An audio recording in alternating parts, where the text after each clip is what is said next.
Hey third graders, Miss Lerna here. I am going to be teaching our math lesson for this week. I'm going to go ahead and try something a little bit different. I'm going to use this camera the whole time so you can see me, so you can watch me working out the math problems, and I think it might be a little bit more helpful for you guys. Today we are going to be practicing finding the area of a non-rectangular shape. So we're going to start with our learning target. We're going to read it together right here. It's right behind me. So we're going to start at the beginning. Ready? Read it out loud with me if you can. I will use what I know about finding area of a rectangle to find the combined area of two rectangles. So go ahead and think right now, what are the important words in that learning target that we need to remember that will help us be successful while we're solving these problems? So we're thinking, we're looking. Ms. Arno has given you some color clues to think. Okay. And the first big thing I see is actually not one that's in color. It says right here, we're going to use what I know. Okay? I'm going to draw a picture of a little thought bubble because we have worked with area before. So we're going to use what we already know about area to help us find the area of two rectangles that are combined. Okay? So the next big important word is area. And in my class, TPR, we use for areas, we say area, the space inside a shape. So we draw the rectangle out, we color it in with our hands to remember when we measure area, we're measuring how much space is inside of that shape. How many square units will fit in that shape? So down here, I'm going to draw a little example of area. Okay, if we had our little square units, finding the area is finding how many square units are inside a shape. And we know we can find that by multiplying the length times the width to equal the area. Okay? The next important word here is rectangle. We are going to be using rectangles. And rectangles are shapes with how many sides? Think in your head. 4, that's right. Rectangles have 4 sides. And rectangles also have 2 sides that are parallel, 2 sets of parallel sides, which means that they never meet. They go like this. Okay, that makes it a rectangle. Rectangles have 2 sides that are the same going across. Their length is the same, we know that. And sometimes even rectangles have all 4 sides that are the same. That specific kind of rectangle is called a square. Okay, let's look at the next one. So we're going to find the combined area. Combined tells me, that's one of those fancy math words that gives us a clue that we're going to be adding. So I'm going to draw a plus sign. Okay, and area tells me we're going to be multiplying. So I'm going to draw a multiplication symbol as well. So that tells me right now that there are probably going to be 2 steps to the problem that we're solving. Okay, and then at the bottom, we're going to be thinking about 2 rectangles. Okay, so there's one rectangle, there's another rectangle, and I think we're probably even going to see them put together like this. Okay, now we're going to look at our success criteria. In our success criteria, it says, go ahead and read with me if you can. I can use a multiplication strategy to find the area of combined rectangles. Now think, what are the important words here? Okay, we know we're going to be using multiplication, which means we're not going to be counting those square units. We're going to be using our multiplication equation to help us solve it. Okay, strategy. In my class, we call strategies how you solve it. So the plan we're going to use to solve it is going to involve multiplication. That's what our success criteria tells us. That's exactly what we're practicing today. Okay, we already know we're finding the area and the combined rectangles. Okay, area tells me multiplication, combined tells me addition. Okay. So think right now, what is it that we're going to be practicing during this video? And what is it that you need to do to make sure that you're successful? All right, so we're going to go ahead and do a little warm-up problem. Our warm-up problem is going to be with just one rectangle. So I'm going to show you right now. Here is our warm-up problem for the day. Okay, so I see 2 rectangles here. I'm going to solve these in 2 different ways. One way is going to use the multiplication strategy. One way is not going to use a multiplication strategy. So I'm going to go ahead and start with the way that does not use a multiplication strategy. If you're not ready to use that multiplication strategy, totally fine. Start with this and then you can move to multiplication. So we know when we're thinking about area, we're thinking about square units. On this rectangle, I cannot see the square units. Can you see squares in there? No. So what I'm going to do is I'm going to make them. This one right here tells me there's 4 square units going down this side. So I'm going to draw 3 lines so I have 4 rows to show the square units. Okay, I went ahead and drew those lines in there so you can see I've got 1, 2, 3, 4 square units going down. Okay. The next thing is I'm going to look at the top, and I see it says 6, which means I know I need to draw 5 lines to show 6 square units. I'm going to start by drawing 3 and then cutting them in half to make sure they're even. Okay. So here's how I can tell. Now if I count, I should have 6 square units going across the top. 1, 2, 3, 4, 5, 6. Okay. So you gotta make sure the numbers match with the numbers on the rectangle. I'm gonna count them quickly. You can count with me. Ready? 1. Actually, I'm just gonna write the numbers in there. 1, 2, 3, 4, 5, 6, 7, 8, 9, 10, 11, 12, 13, 14, 15, 16, 17, 18, 19, 20, 21, 22, 23, and 24.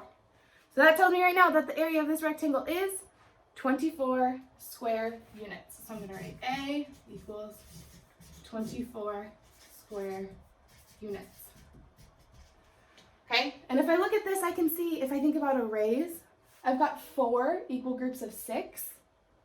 Okay, 1 group of 6, 2 group of 6, 3 group of 6, 4 group of 6. So if I use my multiplication strategy, that's what I'm going to use down here.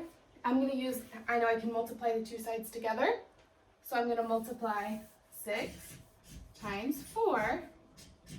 And if I look right here, I can see my 4 equal groups of 6. 1, 2, 3, 4 equal groups of 6. And if I were to solve 6 times 4, the way I think about it is I think 6 times 2 gives me 12. And then 12 plus 12 gives me 24. So it's a double-double strategy. So 6 times 4 equals 24 square units. Okay, so that really explains how we know our multiplication strategy works, in case you've forgotten, because I know it's been a while since we've worked on area together. So now we're going to move on to our learning target, which says, remember, we are going to find the area of 2 combined rectangles. So I'm going to get my next paper and I'm going to show you the rectangle we're going to solve for together. Okay? So if you look at this rectangle, you can see that there is an L shape. I know if I were to draw a line, I could probably turn this into 2 different rectangles. So I want you to think there are 2 places right now we could draw a line that would give us 2 separate rectangles. Okay? So if you were thinking you could draw a line right here, that's correct. If you were thinking you could draw a line right here, that's also correct. So I'm going to look at the numbers, and I know that if I were to draw my line right here, I would have to solve 11 times 4 and 5 times something to figure out what this number would be.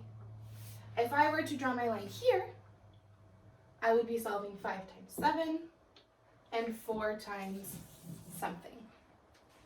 I think I'm going to go for the second one because I know it's easy for me to solve 5 times 7, and I'm going to pick a strategy that I know will make it easier for me to solve. So I'm going to draw a little dashed line right there so I can think about 2 separate rectangles. I don't know if you can see it. I might make that line a little bit darker for you. Okay? So now I can think about 2 separate rectangles. I'm going to start with the rectangle where I know both sides. Okay? So notice I'm not using this 11. Think, why am I not using that 11? Because isn't this one side of this rectangle? The reason I'm not using that 11, third graders, is because we know this 11 is measuring this entire line. And I'm not using this whole line to find the area of this rectangle. So I'm going to look at the top, and I see 5 times 7. Okay. 5 times 7, if I'm going to use a skip counting strategy, I could say 5, 10, 15, 20, 25, 30, 35. Or if you just have that memorized, that's awesome as well. So 35 square units for this top rectangle. For the next one, I'm going to look 4 times 11. I'm still not going to use this 11. I'm even just going to cross it out because I'm not using this whole line. I'm only using a part of this line. But one thing we know about rectangles is this is the same as this. So if this equals 11, then this line and this line together would also equal 11. So I can find what this measurement is by subtracting this 5. So if this far across gets me 5, I know that I need 6 more to get 11. So I'm going to put a 6 up here. And now I'm going to solve for 6 times 4 to find the area of this portion of the rectangle. Okay. 6 times 4, we solved that in our other problem. I use my double-double strategy. 6 times 2 gives me 12. 12 plus 12 gives me 24. Okay. So 24 square units for this side. So I want you to think right now, am I done? I'm not. I'm not done because I need to add these together. Our success criteria said we're going to find the combined area of 2 rectangles. Combined means we're adding them together. So now I'm going to take my 35 square units plus 24 more square units, and I'm going to add them together. Okay? So 5 plus 4 gives me 9. 3 plus 2 gives me 5. So the area altogether equals 59 square units. Okay? I know that can be tricky sometimes, finding where to break your rectangles apart, figuring out what the missing piece is. But what my challenge for you is in the problems I'm about to show you, do your best. So if you can find the area of part of the rectangle, start there. That's great. If you can do the entire rectangle, both rectangles together, then I want you to go ahead and do that as well. There's one problem on the bottom that is a super challenge problem. So if you want to challenge yourself, you can go ahead and try to solve that problem too. So go ahead and get your notebook out, get your paper, and I'm going to put up our problems that you are going to solve on your own. All right? Here's the first one right here. Okay, so you're going to go ahead and pause the video right now. You can copy these into your notebook and try to find the area of these rectangles. If you don't draw them perfectly, that's fine. What you really should be looking at is these numbers. Okay?